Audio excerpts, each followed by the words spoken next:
Right? Dead people. No, bullies are here. I'm glad you brought that up because bullies are in here. So this is what you do, and let me show you how to use this little tool here, okay? First thing you do, if you really take it seriously, and you can do this if you want, this is not an assignment, this is a, oh cool, I want to use this tool thing, is you make a list for each one. So you would put on a piece of paper, cabinet, I can't spell. It's got an eye in it, yeah. I talked myself into that reality. Cabinet, okay? So you would make a whole list of your rules for cabinet. I already told you one of mine. Some of my, you have to have a moral character. You have to be, I find that the people in my cabinet are people that desire to be better. Like, they're constantly wanting to grow personally. Those are, all those people just happen to be in my cabinet. You know what I mean? There's just certain things about those people. And the more you think about your cabinet, you're like, yeah, you know what? These are people that are in my cabinet. These are people I can depend on when the going gets tough. Right? So, and write their names down and write your rules for those people. Because here's the thing. When you get mad at someone, when you get mad at a friend or a peer, it's because they broke one of your rules and they didn't know it. Mm. Or they broke one of your rules and they didn't know it. Mm. So, you have rules and people are breaking them. And when you get mad, it's because they broke one of your rules. So, wouldn't it be helpful to know what your rules are?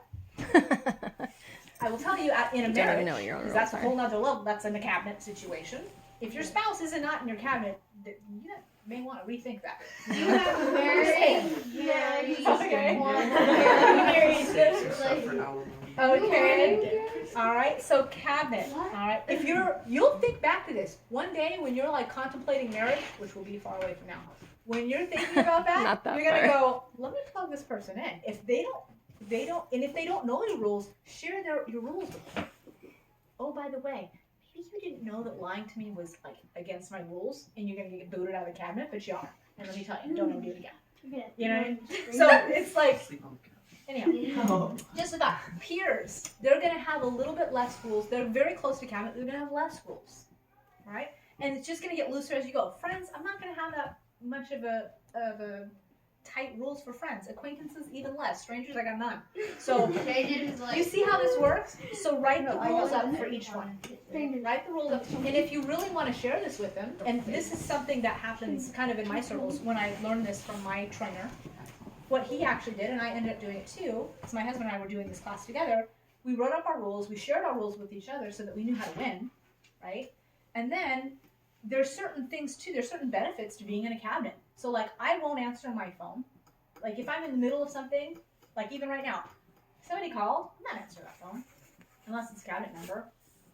And they know what I'm doing, so they'll only call if it's an emergency. I will be there. Excuse me, I gotta take this, it's my husband. You'll hear me say that, it's my cabinet number, I gotta answer this, I'm sorry, excuse me. And I'll go. So there's benefits to cabinet. Does this make sense? So you may want to share that with them if you ever share this with them. And teach your family these things. All right. Let me give you an example of how cabinet works in my life or in your life. I'll give you an example of when it failed me miserably, or actually when I didn't use it. It didn't fail me. I failed it. I didn't use it.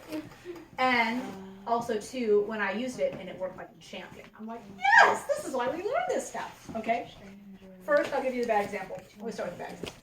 So my older sister. By the way, no one's grandfathered into any of your areas. And it's what you do is you put the people's names, and this is a private journal thing, so I didn't one of those folding in half. You put the people in, you plug the people in your life into this. And remember, just because she's your mom doesn't mean she's your cabinet. Trust me, there's some people, their mom's an acquaintance. True fact. Someone's mom is a stranger. And Jacob, I'm going to be sharing a story from our family, so I want you to keep this confidential. Roger. So one of the stories that I'll share with you is when I didn't use it. Actually, did it both for my family. They always are to do with family, right? Families are tough. Mm-hmm. My older sister, she's 10 years older than me. Love my sister. She's fabulous. But in reality, at that time in our lives, she was here. True fact. Not because I wanted her to be there. That's just where we were in our lives. Just don't have a lot in common. I joined the church. Even further apart. There's just a lot of things. Boom. She was way out here. Okay? But because she's my older sister and she's been in my life forever, I was treating her as a cabinet member. I was sharing, you know, there was some things going on in my life and I shared them with her as if she were cabinet. Okay? And what happened? Oh, she blabbed and burnt me on it. And I was like, at first I wanted to be mad at her. I'm like, dang it, how could she go and tell this person and this person, now this person? Oh my gosh, you know, what the heck why would she do that? Point the finger back. No, you know what? I made the mistake. I treated her as a cabinet member when I should have treated her as an acquaintance. When you treat people where they actually land, then guess what? The relationship goes real smooth because they're not breaking any of your rules and you don't have any unmet expectations. Remember, all disruption and fighting happens because people are having unmet expectations, right? So I had an expectation that she wasn't fulfilling because she wasn't in my cabinet, because I put her there. I put her in that situation, not her. Okay? So that was my hard lesson learned. I'm like, dang it. There you go. Okay, I'm going to give another example of when I actually used it. My husband's family, this is Jaju, by the way, lived in Texas, and we never ever saw them. In reality, they were here. They were practically here, quite frankly. They were on the line. And that's my husband's father and stepmother. This was a long time ago. This when Jacob was a little kid. All right, but they were there. And this thing came up where we were going to go out and visit. And we were going to go out, and they said, oh, well, you can stay with us, and we'll watch the little kids, which would be Jacob and Stella at the time, because they were toddlers at the time. We'll babysit for you. You guys can stay in our home. And that's his father. This is my in-laws, essentially. And I said, honey, and I literally sat down, and I drew the circles out. I said, honey, we need to talk about this before we go. We're making plans to go to Texas. We're out there for Thanksgiving. What are we going to do? First of all, they're treating us like they're friends, really. Like, okay, they want us. Would I stay? I would stay in a friend's home. Would I stay in a stranger/acquaintance's home? No. Would I have a stranger and acquaintance babysit my children? No. Would I join a stranger or acquaintance for a meal? No, I would. I would absolutely go. Yeah, absolutely. I'd go join someone for a meal. I can do a meal with someone I don't know. Absolutely. But to put all the rest on and stay in their home and for like a week? No, I don't know them. So I'm like, let's treat them for how they actually show up. So when we went out, we made hotel reservations. We were going to stay in their home. Fabulous hotel, by the way. And we had people watching. We had made an arrangement for watching the children and that type of thing. We didn't put it all on them, but we treated the whole point is we treated them as an acquaintance. I didn't treat them as a cabinet member, oh, he's your dad, because he was grandfathered in, because therefore he's your dad, or even a peer or even a friend, because they weren't there. And guess what? It was the best visit we'd ever had. Because guess what? All the visits prior to that, it was like Hiroshima bomb went off. It was not good. But this time it was good, and it was good because we used this. We treated the relationship as it actually was instead of what we wished it was. Or what we wanted to pretend that it actually was. Or because we wanted to grandfather them because this is your dad, it's family, we should do it. No. Treat the relationship as it actually is. And be honest about it. And that's how I use that, and it turned out beautiful. So anyhow, there's a couple examples of how you guys can use it. Those are kind of older examples, right? Once you think about bullies. Bullies, okay, think of bullies like but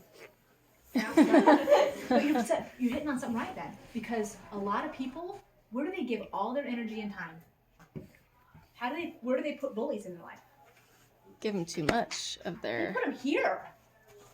What? They may not say, oh, they're my cabinet, but when you're having a cabinet, that's who you invest your time and energy and emotion into. You care about you should care about what the cabinet thinks more than you care about what an acquaintance thinks. Mm-hmm. Bullies live here in reality, right? This is where the bullies actually are. But a lot of people treat them like they're here or here. They worry about what they think of them. Just like you talked about in the Dream Giver. What does he say to try to please? The Lord. Not the giants and not the bullies. Try to please the Dream Giver in the book, right? Which would really be your creator, Heavenly Father. And the people that are truly, the people you really should invest in caring about what they think the people that invest into you. That's your cabinet, your peers. Does it make sense? So it helps you put bullies in their proper place. And that's why oftentimes when I talk to teenagers and they're like, oh, I'm getting bullied, I'm like, really? And then I put it on them. I'm like, well, where are you putting them? Oh, so you're giving them all the power. You think they deserve that, clearly. And what? Yeah, it's on you. It's not on them. It's you're creating that. So enjoy it, or stop it and put them in the right place. Learn from your mistake and change. Yeah. See how powerful this can be? Yeah. So make a rule. Not make your rules up, but write your rules down because they're there. Right? Think about it. It's not going to be I'm just going to write it down. It may take a week of kind of marinating in the brain cells for a little bit, and then finally you'll start popping them out. But do write it down because it will serve you forever. It's kind of cool. Second caveat to this. Whatever this is today, next week, next year, next month, will be completely different. It could be. It'll be exactly the same. Because remember, it's fluid. Someone that you met today, like Jacob and Ben, brand new, right? Pretty cool. They're on right here, acquaintance. But you know what? By the end of the semester, they're probably going to be here, if not here. How cool is that? You know what I mean? We get to make new friends and invite people in and share in this learning and have this amazing experience together.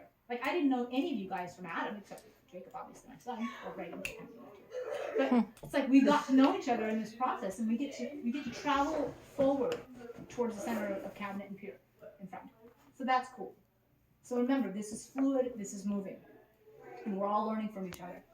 All right. So use this. Have fun with it. If you guys ever have any questions about it, or any of the other tools that I have, I'm happy to always share it with you and give you guys examples. So, anyhow, any questions, any thoughts on that? Any other thoughts? I'd love to hear you guys' thoughts on the Dream Giver further. I think it was an amazing book. Part 1 was awesome. Part 2 was kind of boring. That was how to apply. Yes, that's the application part. So if you haven't read it or listened to it, definitely listen to it and maybe keep these things in the back of your mind. That's all I have for our book discussion. Okay. I think the part Yeah. in the story is like, it's gonna take a miracle to defeat the giant. The Juju was like, very, very miracle. Yeah. Yeah. Faith, right? It shows God's power. That's the whole reason for the trials, is what he said. Yes. Yeah, that And I was love good. the characters. Yeah. Don't let her walk away. Uh-huh. I have a journal prompt for you guys. Okay. Good stuff. Oh, journal prompt. Yep. The journal prompt is make a list of your heroes. Is what? Make a list of your heroes. Okay. And this should help you with your long-term assignment of a hero report thing. It's not called a hero report. Do they have to be living? Hero project. Nope. They don't have to be living, but they do have to be non-fictional. Can't be fake. My Uncle Edgar's not heroes. Write them down. Make a list. Make a list of your heroes. Picking your hero too is it may play into the rules that you have for cabinet because usually someone that you think is a hero. Write another circle hero. Well, where here's a thought. Where might your hero land? And what might their rules be? What do you think some of the rules for your hero might be that you either have already or want to adopt? Just thought, kind of. Maybe that's what it was. It's 6. Yes, that was the 6. Thank you, Josh. That's what we're going with that. Totally. It goes right in between peers and friends. Yeah. Peers and cabinet. Yes. Okay. So your homework, it says right here on week 1 at the bottom, number 7, write your own definition of a hero or who is a hero. And you guys need to read Children of the Dust Bowl. So that's 2 things. We're going to have our book discussion on that next week because it is a small book. It's small? Yeah. A lot of pictures. Yeah. Very skinny. Big pamphlet. Yeah, it is a big pamphlet. It's like a magazine. It's literally like a cartoon book. It is kind of like a cartoon book. Sweet. But it's got like Children of the Dust Bowl. Children of the Dust Bowl I think we have it. by somebody. Who's the author? It has it all in there. It's on Amazon. Yeah, it is. He doesn't have the binder though. Book list, page 12. for me, and it's not there. I'm page 8 to page 13. Let's see. Children of the Dust Bowl. What the heck? By Jerry Stanley. Okay, so that's next week. You will be getting your hero journal, and what else did we say? Etc. The sword? If everyone is here. Not the sword, I mean for this class. Oh, when do we get like promoted to general and get our sword? We might do it next week if everybody can show up. How are we going to continue ranks? This is a totally different war. I know, but And I don't know. are we gonna restart our ranks or something and make like new ranks? No, you're not going to earn ranks. You're going to earn dog tags. Cool. Yeah. Ooh, mine's my first Get grade. that Did you earn dog tags in first grade? Yeah, for spelling. Here it is. Did you go to Connors? No. I wore dog tags when I was 8. When I was